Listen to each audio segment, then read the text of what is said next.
আশা করি সকলেই ভালো আছো। সকলকে অনেক অনেক ধন্যবাদ জানাই চ্যানেল পক্ষ থেকে।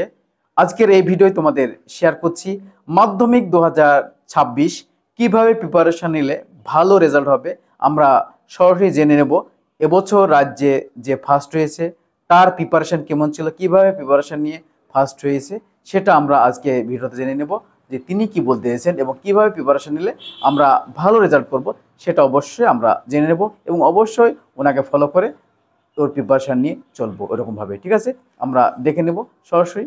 চলো দেখে নিই আজকের ভিডিওতে উনি কি বলতে চাইছেন রাজ্যে যিনি ফার্স্ট হয়েছেন এবছর তার কথা। হ্যাঁ, প্রথমত বললাম যেটা টেক্সট বুকটা হচ্ছে একদম খুঁটিয়ে পড়তে হবে প্রথম থেকেই। স্যারেরা জাস্ট স্টাডিং টিপস দেবেন, সেটা স্কুল টিচারই হোক বা টিউশন টিচার, সেটাকে অবভিয়াসলি ফলো করতে হবে এবং বছরের শুরু থেকে রেগুলারলি পড়াশোনাটা করতে হবে।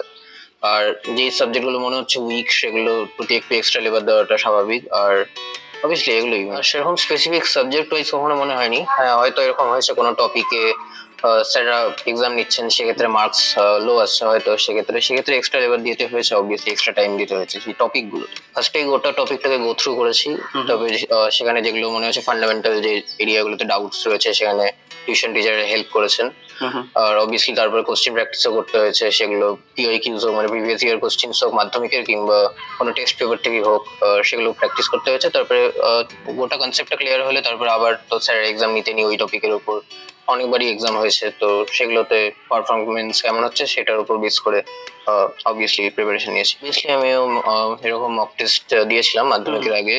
হচ্ছে বেশ কিছু অর্গানাইজেশন থেকে মক টেস্ট নেওয়া হয়, এন্ড অবভিয়াসলি এই ধরনের মক টেস্ট গুলো আমার মনে হয় যে টাইম ম্যানেজমেন্টের ক্ষেত্রে প্রথমত, যে মাধ্যমিকের ক্ষেত্রে টাইম ম্যানেজমেন্ট একটা গুরুত্বপূর্ণ বিষয়, বিশেষ করে যেগুলো আর্টসের সাবজেক্ট রয়েছে যেমন বেঙ্গলি, হিস্ট্রি, এগুলোতে অনেকটাই লেখার পরিমাণটা অনেক বেশি থাকে। তো সেগুলোর ক্ষেত্রে এই মক টেস্ট গুলো টাইম ম্যানেজমেন্টের ইমপ্রুভ করার ক্ষেত্রে আমার মনে হয় হ্যাঁ কাজে লাগে। অ্যাকশন বলতে সেরকম আলাদা কিছু নেই, মাথাটা ঠান্ডা রাখতে হবে অবভিয়াসলি এক্সাম হলে। আর প্রথমত বাইরে থেকে কোশ্চিন হয়েছে এটা মনে করছি না, বাইরে থেকে কোশ্চিন হয়নি, টেক্সট বুক থেকে কোশ্চিন হয়েছে।